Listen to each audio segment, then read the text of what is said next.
हाँ बेटा, video number 3 के अंदर अब इसका मतलब क्या बता रहा था कि किसी पदार्थ का जब किसी विद्युत अपघटनीय सेल में समान विद्युत धारा समान समय के लिए प्रवाहित की जाती है ना बेटा, तो उस पदार्थ का विद्युत रासायनिक तुल्यांक जो होता है ना, वो उस पदार्थ के ग्राम तुल्यांकी भार के समानुपाती होता है।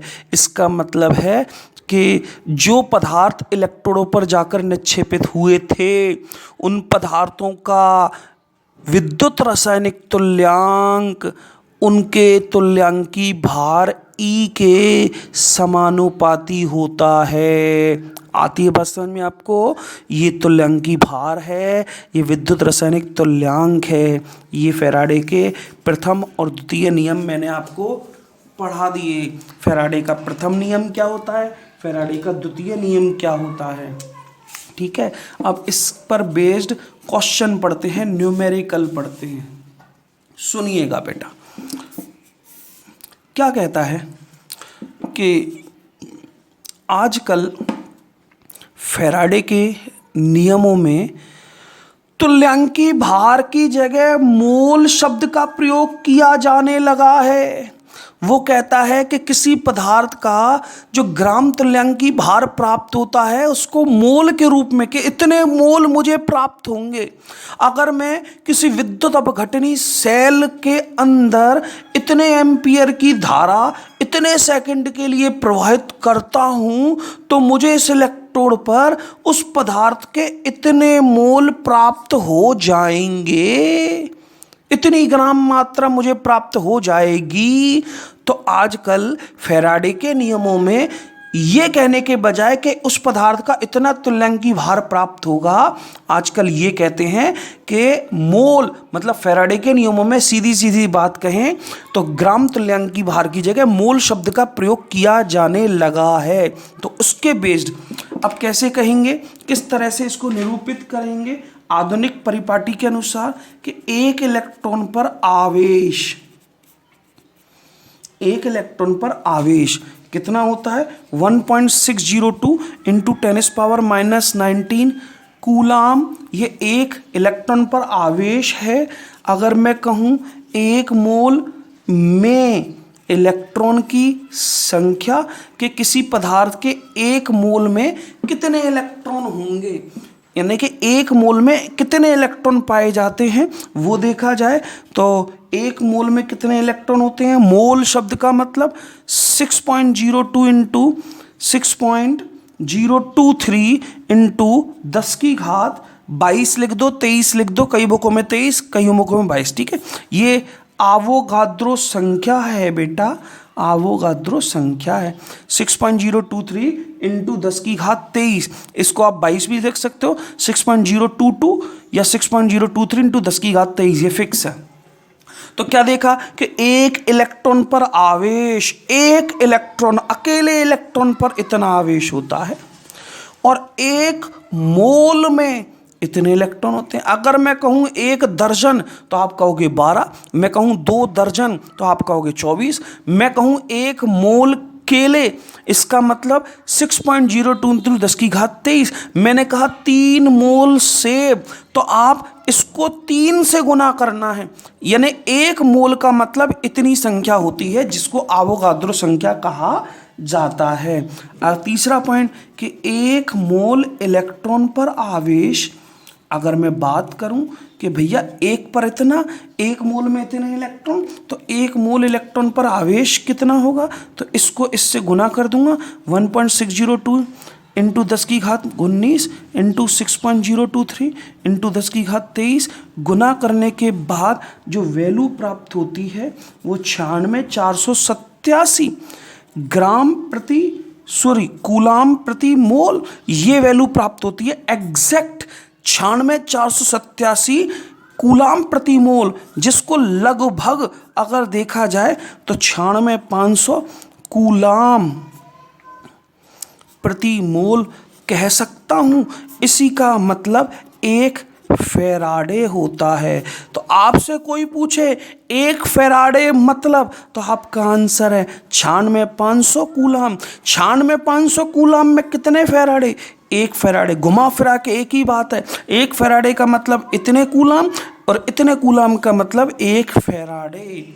ये तो हमने क्या देखा, अगर आप बात करें तो याद रखना, बिल्कुल दिमाग में फिट कर लो कि 1 मोल इलेक्ट्रॉन पर आवेश की गणना हमसे करवाएगा तो आंसर 96,500 कूलम प्रति मोल या 1 फैराडे निकल कर आएगा। मतलब 1 मोल इलेक्ट्रॉन पर इतना आवेश होता है। अगर किसी तार में, क्या बोला, अगर किसी तार में माना 1 मोल इलेक्ट्रॉन प्रवाहित हो गए हैं, माना किसी धातु के तार में 1 मोल इलेक्ट्रॉन गुजर गए हैं, तो समझ लो उसके अंदर कितने फैराडे विद्युत धारा प्रवाहित हो चुकी है। 1 फैराडे या 96,500 कूलम उसके अंदर विद्युत धारा प्रवाहित हो गई, क्योंकि उसके अंदर 1 मोल।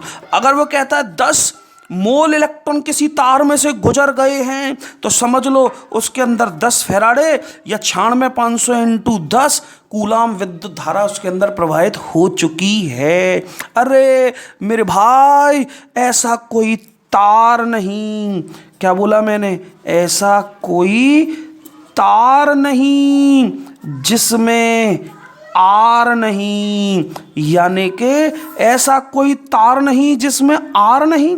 आर का मतलब रेजिस्टेंस होता है, प्रतिरोध होता है। जब किसी तार में से इलेक्ट्रॉन प्रवाह होंगे तो वो प्रतिरोध उत्पन्न करेगा, तभी तो बोला जाता है कि ऐसा कोई तार नहीं जिसमें आर नहीं। ठीक है, अब आगे चलते हैं। ये तो तार और आर की बात चलती रहेंगी, आगे कोशिश करते हैं। तो ये याद रखना है कि 1 मोल इलेक्ट्रॉन पर आवेश 1 कूलम, 1 मोल इलेक्ट्रॉन पर जो आवेश होता है वो 1 फैराडे होता है। ठीक है, जिसको 96,500 कूलम कहते हैं। अब इससे संबंधित न्यूमेरिकल मैं आपको कराता हूँ। इस पर बेस्ड सवाल क्या क्या है। क्वेश्चन नंबर 1 पहला क्या कहता है, सुनिएगा। पहला क्वेश्चन आया हुआ क्वेश्चन है, कहीं पहला है ना, कि माना ये कॉपर सल्फेट, ये 2 इलेक्ट्रॉन है बेटा। चित्र तो बना के बता रहा हूं, क्वेश्चन डायरेक्ट आएगा, समझा रहा हूं, क्वेश्चन को ही समझा रहा हूं, समझ लो आप। तो क्वेश्चन में भी बता दूंगा कैसे क्वेश्चन आएगा। ये क्वेश्चन ऐसे नहीं समझाएगा तो मैं तो कौन समझा रहा हूं। माना कॉपर सल्फेट का विलयन है, ये बैटरी का प्लस टर्मिनल है, ये बैटरी का माइनस टर्मिनल है। हमसे क्वेश्चन क्या पूछा गया, हमसे क्वेश्चन पूछा गया कि यदि कॉपर सल्फेट, किसी विद्युत अपघटनी सेल में कॉपर सल्फेट का विलयन पड़ा हुआ है और इस कॉपर सल्फेट के विलयन में इस विद्युत अपघटनी सेल में 1.5 एम्पियर की धारा यदि 10 मिनट के लिए इसके अंदर प्रवाहित कर दी जाए, तो बताओ इस धातु के ऊपर कितने ग्राम कॉपर आपको प्राप्त हो जाएगा। ये क्वेश्चन है, दोबारा समझ लो। कह रहा है कि कोई विद्युत अपघटनी सेल है, उसमें कॉपर सल्फेट का विलयन पड़ा हुआ है, 2 इलेक्ट्रोड लगे हुए हैं, विद्युत धारा प्रवाहित हो रही है। तो वो क्या बोलता है, क्या बोल रहा है कि माना किसी विद्युत अपघटनी सेल के अंदर कॉपर सल्फेट के विलयन में 1.5 एम्पियर की धारा 10 मिनट के लिए इसके अंदर प्रवाहित कर दी जाती है, तो बताओ इस इलेक्ट्रोड पर कितने ग्राम कॉपर आपको प्राप्त हो जाएगा। कैसे करेंगे सवाल, ये देखिए आप किस तरह से इसको हैंडल करना है।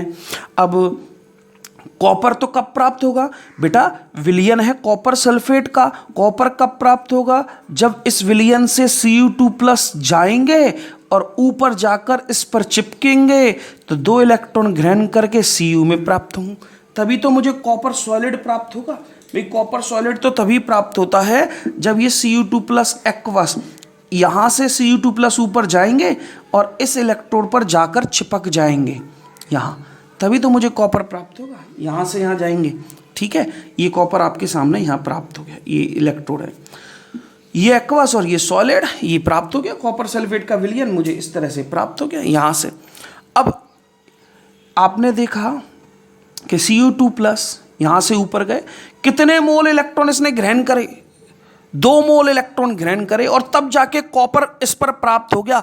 कितने मोल कॉपर प्राप्त हुआ आप देख रहे हो, 1 मोल कॉपर, और 1 मोल कॉपर का मतलब कितने ग्राम होता है, 63 ग्राम।